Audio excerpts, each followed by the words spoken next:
Le cercle RH, notre débat quotidien et un sujet que vous ne connaissez peut-être pas, mais dont vous avez entendu parler, les métaverses. De quoi s'agit-il? On va tout vous expliquer. Et on va essayer, nous, évidemment, par rapport à Smart Job, de relier ce sujet virtuel, qui peut même ressembler presque à un jeu vidéo, à l'idée que ce nouvel outil pourrait être utile dans le business, dans le luxe, mais aussi dans l'événementiel, c'est-à-dire inventer, créer son propre personnage, qui dit d'ailleurs beaucoup de nous-mêmes. On s'ennuie tellement ici sur Terre qu'on est obligé de se créer un avatar qui puisse être heureux, joyeux, riche, alors que sur Terre, la vie est si difficile. C'est un peu cela que se racontent, me semble-t-il, les métaverses. On en parle avec Muriel Blaillac, merci d'être avec nous, vice-présidente de l'événement et présidente de Levée de Rideau, présidente, ça c'est l'agence, et l'événement c'est 85 agences qui se sont structurées au sein de cette structure associative, si j'ai bien compris, et vous avez, j'imagine, quand vous vous réunissez tous autour de la table, une réflexion collective de vous dire, on y va, on n'y va pas, qu'est-ce qu'on fait? On va en parler avec vous dans quelques instants. Marie Deliri, merci d'être avec nous, directrice générale associée de Lobster Communication, cabinet de chasse de tête, alors qui fait une proposition aussi autour des vidéos, des messages virtuels, d'une connaissance à 360 de ce candidat. Et vous vous êtes plongé et vous réfléchissez à ces questions des métaverses, c'est-à-dire qu'on ne vient plus en entretien, on envoie son avatar. Quelque part. On n'en est pas loin. Absolument, mais en tout cas, on va chercher les profils qui vont répondre à cette transformation. Bon, il faut quand même être un petit peu connecté au monde moderne pour arriver avec son avatar, parce que certains déjà ont du mal en présentiel physique, alors c'est compliqué pour l'avatar. Et puis Louis Baumler, vous êtes directeur général de Chab Events, et un peu spécialiste du sujet dans le sens où vous êtes très très engagé sur ce chemin. À vous, je pose la question. À moi, l'homme du XXe siècle, ce journaliste au carnet à spirale avec son crayon, c'est quoi les métaverses? Et j'ai presque envie d'aller un peu plus loin. Ça sert à quoi? Alors, on regarde de près ce sujet-là. Aujourd'hui, personne ne sait vraiment définir exactement ce que sont que les métaverses. Parce que tout le monde en est au début, en fait. Les métaverses, je les définirais comme une nouvelle forme de réseaux sociaux. C'est un Facebook animé, quoi. C'est une immersion. C'est vraiment une immersion. Le problème, c'est qu'aujourd'hui, il y a beaucoup de questions qui se posent. C'est comment on va y accéder? Est-ce que c'est des casques de VR? Est-ce que c'est toujours derrière son smartphone? Donc, il y a beaucoup de questions qui se posent encore, mais en tout cas, c'est une vraie immersion. Soit je mets une espèce de grosse lunette monstrueuse, soit je peux y avoir accès de manière plus fluide avec le smartphone. C'est ça, ou autre chose. Mais aujourd'hui, c'est pas défini. On ne sait pas encore. Vous, pour entrer très concrètement dans le sujet, non seulement beaucoup observent, mais certains sont déjà très acteurs et actifs. Il y a ceux qui fabriquent ces univers virtuels qui sont dans l'esprit des jeux vidéo, pour le dire simplement. Et puis il y a vous qui vous dites, tiens, pour ce client, il a le budget, si on lui faisait une proposition. Est-ce que vous en êtes là? Oui, alors les clients commencent à s'intéresser au sujet. Tout le monde n'a pas forcément d'action encore sur les métaverses, mais on a aujourd'hui des marques, surtout dans le retail ou dans le luxe, qui sont en train de se positionner là-dessus pour atteindre une plus grosse cible, parce qu'on est quand même dans le virtuel, et pour essayer de comprendre comment ça fonctionne. Ensuite, quand vous regardez le graphisme d'un jeu vidéo de 2022 vs le graphisme de ce qu'on propose sur le métaverse, ça ressemble plutôt clairement à du Sims. On se dit qu'il y a une grosse marge d'évolution. C'est un peu pourri, quoi, pour le dire simple. Non, mais je fais en termes de graphisme, c'est-à-dire que j'ai des jeux vidéo qui sont des trucs de dingue. On a l'impression que c'est des humains. Là, c'est plus faible, quoi. Le challenge, c'est d'arriver à avoir son avatar dans un graphisme à la hauteur d'un jeu vidéo et que ça ressemble pas, et qui ait aussi les fonctionnalités de ce que le métaverse propose aujourd'hui, mais avec un graphisme. Je vais poser la question à vous trois, puisqu'on a ouvert le sujet. On est à l'orée de quelque chose qui peut aboutir à quelque chose de dingue ou à rien, puisqu'en fait, c'est un peu ça l'enjeu. Y a-t-il un modèle économique? Parce que c'est aussi la question qui est posée.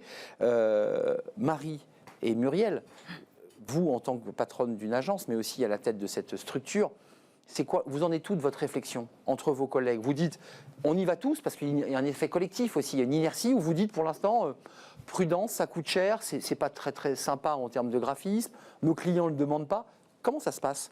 Alors, effectivement, on a une réflexion collective et puis après, chaque chef d'entreprise de nos agences d'événements ont aussi une appétence par rapport au digital. Il faut revenir aussi pourquoi le métaverse fonctionne aussi bien là on nous en parle autant, c'est qu'on a été en télétravail, on a énormément utilisé la visio, qui fait que là, au bout d'un moment, de faire ces plateformes digitales, effectivement, ça a bien fonctionné, mais qu'est-ce qu'on peut rajouter de plus en expérience? Et le métaverse a cet avantage-là d'une expérience différente. Certes, je te rejoins sur le fait Sur la qualité. sur la qualité, Bah ouais. mais au-delà de ça, il y a aussi autre chose, on va appeler ça du business et du commerce. Pour les marques de luxe, on parlait de Gucci, on parlait de Nike, on a un vrai Vuitton, univers, hein. Vuitton, Ouais. mais on a aussi du corporate. AXA aujourd'hui a acheté un terrain sur Metaverse aussi pour commencer à faire rentrer ses collaborateurs dans ce nouvel univers.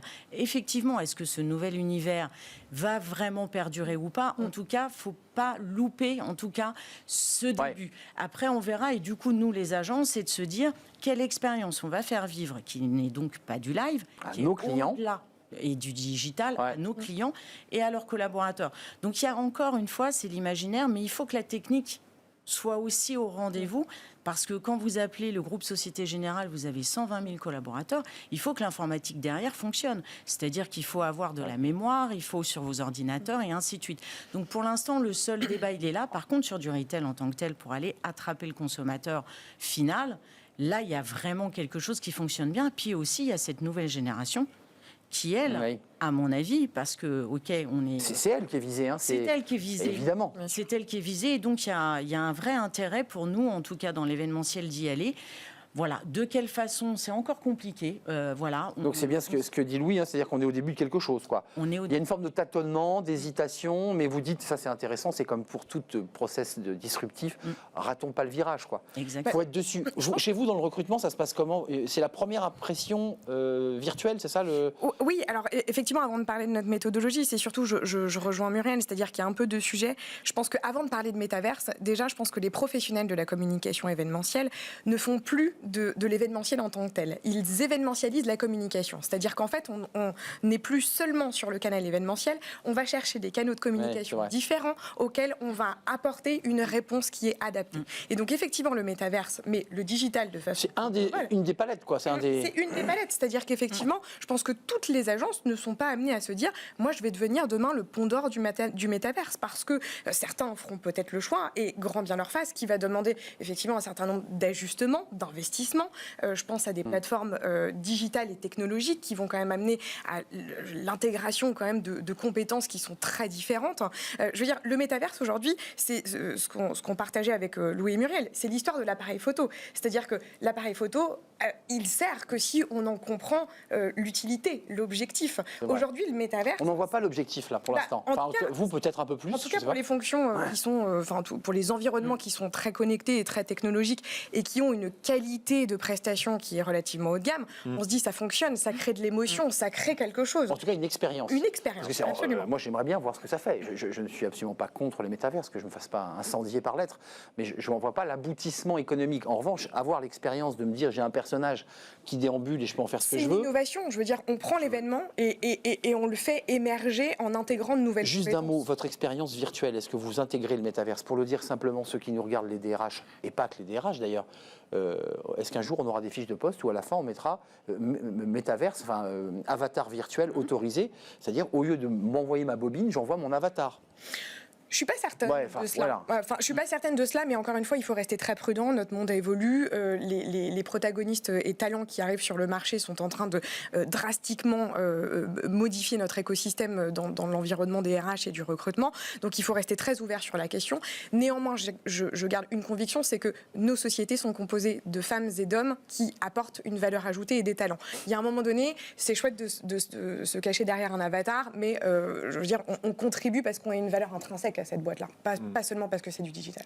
Création d'emplois pour ceux qui fabriquent, c'est-à-dire ceux qui vont fabriquer. Vous me disiez qu'on était un peu faible et qu'il fallait upgrader un peu tout ça. Et puis j'ai vu, peut-être qu'allez-vous le confirmer, mais qu'il y avait des architectes, par exemple, qui allaient être très, très sollicités, puisque AXA achète un terrain. Les architectes se disent, moi je suis architecte, je vais peut-être me mettre aussi sur le terrain d'AXA en virtuel, et puis je vais leur construire des super beaux trucs pour que les avatars bidules et X et Y se baladent. Enfin, C'est un peu extravagant tout ça quand En fait, même. vous disiez tout à l'heure que vous ne voyez pas vraiment l'intérêt du métaverse aujourd'hui. Exactement. Mais je demande qu'à être convaincu, hein, je veux dire. Oui, non, mais justement, donc on va en parler. Les marques, elles ont plusieurs objectifs. Quand on arrive en tant qu'agence événementielle, on n'est plus juste là pour faire de l'événement parce qu'on a envie de faire plaisir à nos employés. Il faut qu'on arrive avec un vrai problème. J'en parlais encore avec un patron d'une agence avant-hier. Il disait, si un client vient nous voir et nous dit je veux faire un événement, on lui dit attention, vous allez vous faire engueuler par vos actionnaires, par vos salariés parce qu'il faut un but. Pourquoi? On va résoudre un problème. Donc le métaverse, ça va répondre à une de ces questions-là. On va pas mettre du métaverse dans tous les événements, ça n'a aucun intérêt. En revanche, à quoi ça peut servir très concrètement? Je vais vous le dire.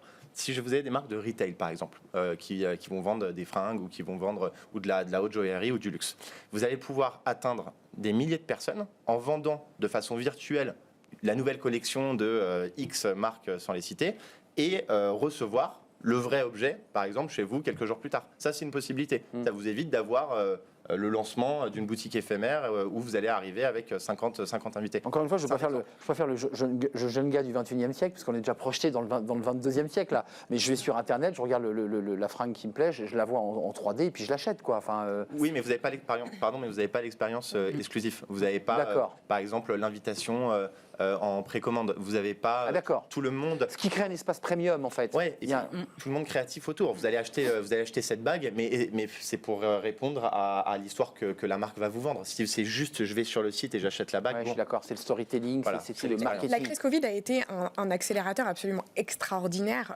des expériences événementielles. Et finalement, ce qu'on vit aujourd'hui, c'est ni plus ni moins que ce qui aurait dû se passer dans quelques années, mais qui finalement a été accéléré. condensé. Absolument. Et finalement, on s'est rendu compte que c'était possible de faire en virtuel, que c'était possible de générer des émotions. Ça, oui. Et qu'aujourd'hui, encore une fois... Mais enfin, on franchit un cran avec le métavers. C'est pas la personne qui parle en visio à un franchit un recruteur. cran, mais ça a au moins le mérite de générer le débat. Et en tout cas, quand ça génère le débat, de bousculer les codes et de bousculer nos habitudes qui vont nous amener à réfléchir. Je m'adresse aux citoyennes, enfin, en tout cas à ces femmes engagées dans une entreprise, indépendamment de vos business. Vous y croyez, vous, ou pas, au métaverse?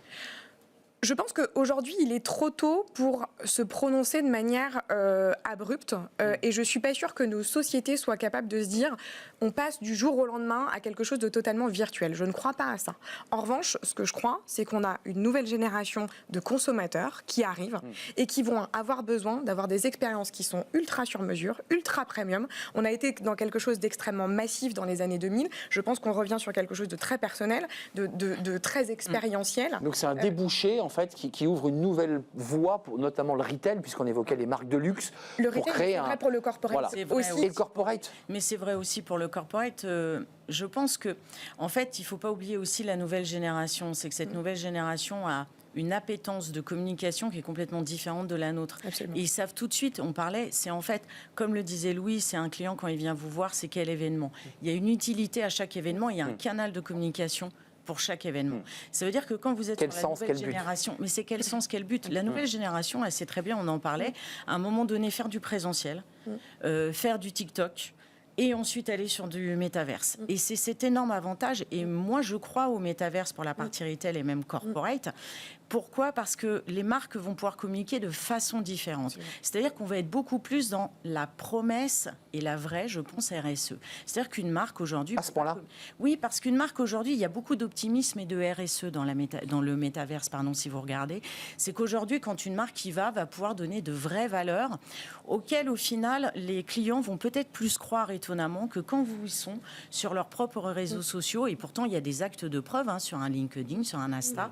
Alors que sur le métaverse, oui, le monde est plus joli. Est-ce qu'on se dit que c'est vrai? Je commençais dur en introduction, mais c'est un peu ça. On nous dit le monde est pourri sur Terre, allez donc dans le métaverse. Non, mais en tout cas, c'est des choses qu'on ne peut peut-être pas dire dans la réalité. C'est un autre terrain d'expression. On peut dire sur le métaverse. Et ça, c'est quelque chose qui est intéressant. Et puis aussi, aujourd'hui, vous avez des influenceurs sur Metaverse. Vous avez des petits avatars, que ce soit de Jennifer Aniston, que ce soit de Serena Williams, qui ont un nombre de followers derrière, où elles disent des choses en tant qu'avatar qu'elle ne pourrait pas dire. Juste, je peux les voir où, moi? Je peux la voir où, Serena Williams, que j'aime beaucoup? Eh ben, vous pouvez... je fais comment? Directement, vous regardez, en fait, vous prenez avatar Serena Williams et vous la suivez, vous rentrez dans son... Et donc, je vais avoir un accès qui va me permettre de rentrer dans son univers sur mon téléphone. Ouais. Dans un des univers qui a univers. tiré son épingle du jeu. Voilà. Il n'y a pas un univers. Non, il y en a plusieurs. Alors ça, il y en a plusieurs. C'est Voilà, le c'est un souci. challenge. C'est un Louis, challenge, expliquez-nous, ça. parce qu'il y a de la technologie qui est de plus ou moins bonne qualité, mais Mais il y a plusieurs acteurs, là on vient vraiment aux acteurs à la source, et qui se battent en fait pour savoir qui sera leader. C'est un peu le débat des cassettes avec Sony à une époque, parce qu'ils se battaient sur les technologies, c'est un peu la même chose. Alors, merci pour la question. Le gros challenge aujourd'hui du métaverse, c'est que ce soit un monde virtuel, global, sur lequel les marques vont se retrouver et puis les gens comme vous et moi pour vraiment du récréatif. Personne ne laissera, je pense, et je parle je parle des gouvernements, je parle de tout ça, personne ne laissera une entité prendre le monopole sur les métaverses. C'est le danger. Donc non, justement, si je peux me permettre, c'est au contraire, c'est le challenge en tout cas, c'est qu'il va falloir trouver un moyen de créer des ponts entre tous ces univers de métaverse, celui de Facebook, celui de Nike, celui de le Decentraland, le Mana, etc. Le Decentraland qui est important, le premier ou un dealer en tout cas. Il faut que moi, si jamais au lieu d'aller sur Facebook le dimanche, je vais 1 heure dans le métaverse, il faut que je puisse passer de l'un à l'autre sans avoir des complications techniques ou sans me dire que je vais trouver quelque chose là. Mais Louis, excusez-moi, quand le dimanche après-midi vous avez une petite pause, que vous êtes posé, vous pensez plus à l'événementiel, qu'est-ce que vous y faites dans l'espace métaverse? Vous allez voir qui? On papote? Qu'est-ce qu'on fait? C'est ça, vous allez faire concrètement là. Concrètement, vous allez faire tout ce que vous faites sur un Instagram ou sur un Facebook, sauf que vous allez le faire en vous baladant et puis en allant à des différents spots. C'est beaucoup plus géographique, si vous voulez. C'est beaucoup plus. C'est 3D quoi. Voilà, c'est du 3D. Et vous allez pouvoir aussi aller trouver n'importe quel sujet qui va vous intéresser. Là, vous avez des interactions avec vos amis, vous allez pouvoir faire peut-être de l'achat en ligne, etc. Sur le métaverse, vous allez pouvoir vous retrouver dans une salle et puis discuter avec des gens que vous connaissez pas sur un sujet donné, par exemple. Donc ça chatte en fait, hein, voilà. c'est ça. Oui, ça chatte, ça parle aussi. On va aussi avoir des technologies qui permettent, à partir du moment où vous vous rapprochez d'un autre avatar, d'activer les micros, par exemple. Il y a plusieurs solutions. Aujourd'hui, on n'a pas la bonne. C'est ce qu'on explique, c'est qu'aujourd'hui, on ne sait pas. Et ça vous plaît, vous? Je ne vais pas demander. Moi, je trouve ça super intéressant parce que je suis persuadé que le métaverse ne va pas être notre nouvelle vie. On n'est pas dans Inception. Exactement, superbe film. Voilà, magnifique film, mais c'est pas ça l'idée. L'idée, c'est que c'est le nouveau réseau social et vous y passerez autant de temps, je pense, que vous en passiez sur Instagram. Et je crois que nos nouvelles générations, d'ailleurs, qui arrivent, sont parfaitement conscients de cela. C'est-à-dire que ça fonctionne. Vous en êtes sûr? Mais je pense, avec tous les psychologues qui vous disent 7 heures, 8 heures de temps d'écran pour des gamins qui n'arrivent n'arrivent plus. On plus en à... parlait avec Muriel tout à l'heure qui disait, je te paraphrase, mais sa phrase était très juste. Moi, mes enfants passent autant de temps sur Facebook qu'après, ils vont prendre leur skateboard pour aller jouer dans la vraie vie. D'accord. Et je crois que c'est ça, cette réalité. C'est-à-dire qu'ils sont capables de trouver un équilibre, mais surtout, ils sont capables d'imaginer un monde qui est effectivement séquencé différemment, dans lequel ils vont ouvrir des portes, peut-être que nous aurions ouvert différemment, peut-être plus difficilement, en allant à des salons, en allant faire le tour du monde, en étant peut-être avec un impact carbone un petit peu plus important. Et aujourd'hui, ils vont réussir virtuellement à avoir des opportunités et des rencontres qui vont même, d'ailleurs, on se le disait tout à l'heure, ça a un intérêt aussi parce que ça a une accélération business et un business model qui fonctionne. Et aujourd'hui, c'est aussi ça, c'est imaginer un champ des possibles. C'est un outil business aussi, en disant je suis dans le métaverse, il y a une petite touch, quoi. On se dit, ah ouais, il est moderne, il est dans le métaverse. Non, mais c'est pas que ça, je pense. Ouais. Vous avez vu, je suis dur avec le métaverse. C'est évidemment un outil business, mais pour revenir... se dire, parce que de revenir sur l'événementiel, se dire que moi, j'ai mon avatar et je peux aller à un défilé Chanel. Voilà, c'est-à-dire que ça, on ne peut pas le faire. Il n'y en a que 35 qui ont le droit d'aller à un défilé Chanel. Muriel, au même titre d'aller sur un concert. Je ne veux pas vous embêter, mais Louis démarrait l'émission en disant tout ça, c'est sympathique, on est à l'orée de quelque chose, mais enfin, il faut que la qualité s'améliore. Si je vais à un défilé Chanel avec un pixel gros comme un jeu Atari, si vous voulez, globalement, je ne vois pas grand-chose. Aujourd'hui, non, vous êtes d'accord? Mais Atari était moderne en son temps. Ouais, mais c'est un point de démarrage. Enfin, pour un défilé Chanel, j'ai plutôt envie de voir une jolie robe avec la texture, les tissus, et là, je ne vois pas. C'est pour ça qu'on mélange plusieurs technologies. Quand vous arrivez avec votre avatar dans le défilé Chanel, vous arrivez dans une belle pièce, bien architecturée, etc. Une fois que le défilé va commencer, vous allez activer en fait le live, et là, vous allez retrouver sur le vrai quelque chose. C'est ça qui est intelligent. Et puis, au-delà d'un défilé Chanel, vous avez un concert. Après, vous pouvez aller télécharger la musique que vous allez payer, parce qu'évidemment, les artistes, voilà, le but c'est qu'ils soient payés. Enfin, il y a plein de choses et c'est pas pour autant que derrière vous n'allez pas vous dire, bah tiens, je vais aller me promener pour aller voir en boutique et ainsi de suite. Au-delà de Chanel, tout le monde ne va pas aller chez Chanel. Oui, c'est un exemple. Ça peut être le défilé Saint-Laurent, ça fonctionne très bien aussi. Célio, voilà. Mais ils le font d'ailleurs. H&M le fait déjà. H&M le fait. Hein. Ouais, H&M le fait. Mais juste, excusez-moi, en termes de marché. On est à l'orée. Vous en êtes où quand vous avez des clients qui vous disent, moi, je suis à fond métavers, j'ai un public qui correspond, ma clientèle, c'est celle-là. Comment vous faites votre business là? Comment vous calculez? Vous allez voir les boîtes leaders en France, tu me fais un métavers, ça coûte combien? C'est quoi les enjeux pour une entreprise? Parce que ça a un coût quand même. Hein. C'est un coût. Alors, nous, par exemple, de notre côté, on a déjà une plateforme digitale. Et en fait, c'est la direction artistique derrière qu'il faut rajouter et l'évolution de la 3D qui doit fonctionner en permanence. Donc, c'est un coût pour le client. Alors, généralement, ceux qui se mettent et qui nous demandent des métaverses, on leur dit, au-delà d'un certain niveau, si vous ne mettez pas cet argent-là, ça ne sert à rien. Parce qu'effectivement, là, ça sera vraiment pas bon. D'être un peu Atari, effectivement. Encore une fois, on le voit bien, ils nous ont tous demandé ça en 2021. Pour quelles raisons aussi? Ils vous l'ont demandé. Oui, nous, on a eu énormément de demandes sur du métaverse. Alors, c'est dû un peu faux métaverse, mais ça ressemble en tout cas, c'est de créer un univers. Ouais. Ça donne l'expérience. L'expérience métaverse. Voilà. Mais parce qu'en fait, c'est pour aller plus loin qu'un Teams. Quand vous voulez réunir 5000 personnes, au bout d'un moment, vous l'avez fait une fois, 2 fois, 3 fois. Même si, encore une fois, j'insiste sur le fait de rajouter toujours du contenu, de la dynamisation, comme sur un plateau TV qu'on est en train de vivre là, pour que les gens ne s'ennuient pas. Le métaverse peut apporter des choses. Mais attention que ce ne soit pas gimmick. Il faut expliquer aussi à nos clients que pour se dire j'ai fait du métaverse, c'est qu'on a mis un niveau où vous avez un niveau d'interaction. Donc ça demande un investissement client qui est assez lourd pour que vous puissiez répondre à la demande. Et en termes de talent, c'est-à-dire que ça implique... il faut derrière que vous ayez les équipes. Mais bien sûr. Et d'ailleurs, le premier sujet aujourd'hui, c'est qu'on a dans les agences événementielles un espèce de conflit, je ne sais pas si on l'appelle générationnel ou circonstanciel, le stylo, qui est lié au chef de projet tel qu'il exprimait son métier hier, avec des nouvelles générations de talents qui vont arriver et qui vont... Qui bousculent tout, quoi. Mais bien sûr, et qui vont tout bousculer. Donc maintenant, est-ce que on est chef de projet en intégrant ces nouvelles compétences ou pas? On reste vieille école. Et ce que disait à très juste titre Muriel, et je raccroche complètement avec ça, c'est-à-dire qu'à un moment donné, c'est super d'avoir des canaux de communication très diversifiés, mais ça dépend ce qu'on y raconte dans ces canaux. Et à un moment donné, il faut amener du contenu, il faut amener de la qualité, il faut amener... Et c'est là où l'exigence est aussi intéressante. On est à la limite. Louis, qu'est-ce que vos clients vous disent? Et si j'ai bien compris, vous portez quand même un discours autour du métaverse. Est-ce que vous êtes aussi en force de proposition comme entreprise en disant à vos clients, il y a la palette classique de l'événementiel, je peux vous le faire en virtuel, en présentiel, je peux tout mélanger, je peux vous faire tomber un hippopotame en parachute, mais je peux aussi vous proposer du métaverse. Ça ouvre des nouvelles possibilités. Hier, on ne pouvait pas le faire. Hier, on avait un choix entre événementiel physique ou faire globalement un Teams amélioré avec un joli plateau télé. Voilà. Aujourd'hui, je grossis.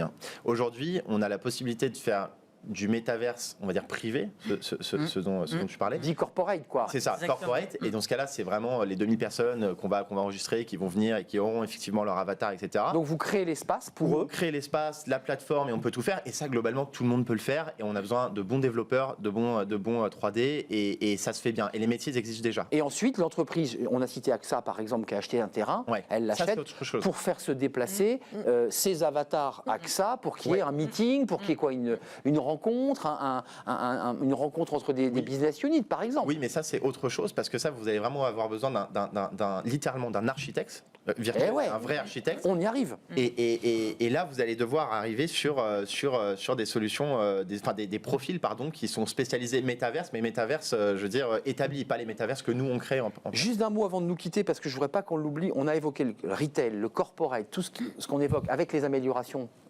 et le coût pour une entreprise, quand elle investit dans cet événement. Il y a un débat éthique, parce que j'ai lu quand même qu'il ne fallait pas que les métaverses soient l'espèce de miroir déformé de nos stress, de nos angoisses, de nos fantasmes et de nos folies. Et qu'il fallait qu'il y ait aussi un code de la route du métaverse et qu'on n'y retrouve pas toutes les folies du monde amplifiées. Vous êtes d'accord avec ça? Il n'existe pas ce code de la route métaverse, quoi. C'est régulé. Aujourd'hui, vous pouvez difficilement arriver sur le métaverse et être inconnu. En revanche, vous allez avoir les mêmes restrictions que ce que vous avez, d'identité que vous avez quand vous allez vous inscrire sur Facebook, sur Twitter, etc. Mais vous n'allez pas être lâché dans la nature et pouvoir faire n'importe quoi. C'est pas vrai. Vous êtes tracé. Vous avez tout à fait la possibilité de vous faire identifier. Donc non, moi il n'y aura pas plus de dérives qu'on a déjà sur aujourd'hui. Je le dis sans humour, est-ce qu'il y aura du harcèlement moral dans le métaverse sur Avatar? Parce que c'est ça la question. Est-ce qu'on reproduira des déviances ou est-ce que ça sera uniquement du récréatif, du ludique et quelque chose d'un peu original, quoi? Ça peut arriver quelle que soit la plateforme. Enfin, je veux dire, c'est des sujets qui arrivent à l'école, c'est des sujets qui arrivent. Enfin, je veux dire, et pour autant, on a un maître d'école, on a un directeur d'établissement, et pour autant, c'est des dérives qui pourront enfin, je veux dire, à partir du moment où on a un terrain d'expression, chacun est malheureusement contraint de cela. Il faut réguler quand même. Il y en aura des qui mieux que des professionnels de l'événementiel, qui mieux que de vrais pros et de vrais talents pour contribuer aussi à réguler tout cela et apporter la valeur non, parce que je l'entends sur le business, sur la marque, je l'entends sur le recrutement. Après, il peut y avoir les dérives politiques, de mouvements autoritaires qui tout d'un coup se saisissent de l'avatar et prennent une forme de pouvoir virtuel. Enfin, il y a toutes ces questions qui sont posées derrière. Oui, mais c'est vrai, comme le disaient Louis et Marie, il y a des régulateurs. Aujourd'hui, il y a aussi le principe de la RGPD, qui est plutôt le vrai souci qu'on pourrait avoir sur du métaverse. Loi européenne. Voilà, mais j'accepte ou pas. Voilà, mais du coup, on a cet avantage-là d'avoir cette régulation. Encore une fois, comme le disait Marie, ça peut évidemment arriver, mais non. Et puis, de toute façon, quand on prenait l'exemple d'AXA, il y a le DIRCOM derrière qui donne son image et que, quoi qu'il en soit, chaque création d'un avatar qui sera un collaborateur de chez AXA, il n'y aura pas de souci. Avant de nous quitter, à chacun à votre tour, vous avez déjà créé des événements métaverses ou vous êtes à l'orée de quelque chose? Louis, commençons par vous. Alors oui, on a déjà créé des événements métaverses dans un cadre privé d'entreprise. Où vraiment pour un client, pour plusieurs clients, où on crée le monde, et ce qui permet vraiment d'abolir les frontières. On a pu rassembler des milliers de personnes d'un même groupe, par exemple, alors qu'ils sont dans le monde entier. Donc c'est super intéressant. Ça, c'est l'intérêt. Et si je peux me permettre la dernière phrase en ce qui me concerne, on a parlé de RSE tout à l'heure, je pense qu'on peut vraiment le surligner. On a évité à 2000 personnes de prendre l'avion, de se retrouver à Dubaï. Écologie. Voilà, de se retrouver à Dubaï. Ça, vous l'évoquiez, Marie. Hein. Et si, enfin, on n'en a pas assez parlé, mais je pense que l'intérêt numéro 1, c'est celui-là. On réduit les écarts et on évite le kérosène dans l'air. Moi, j'ai des talents qui viennent en entretien et qui me demandent le bilan carbone des entreprises. Je vous jure que c'est vrai. C'est-à-dire qu'au même titre que le salaire, l'intérêt du poste. Et le bilan carbone. Absolument. Le bilan carbone, ou en tout cas, quel est l'impact écologique que la société va. Donc ce sont des profils qui, eux, seraient tournés vers le métaverse au nom de l'argument écologique. Pourquoi pas ouais. Ou en tout cas, si c'est des événements physiques, ce qui va continuer de se faire, c'est aussi de maîtriser son impact.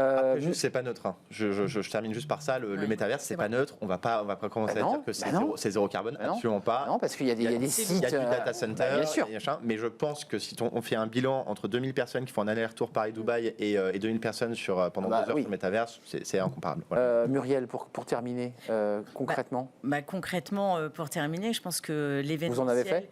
Oui, moi j'en ai fait. Et on a fait aussi avec de l'exposition. Donc quand on a plus de 150 exposants et 10 000 personnes, on voit que ça fonctionne bien. Alors encore une fois, c'est une métaverse interne, mais ça permet de donner une image aussi de la marque différente.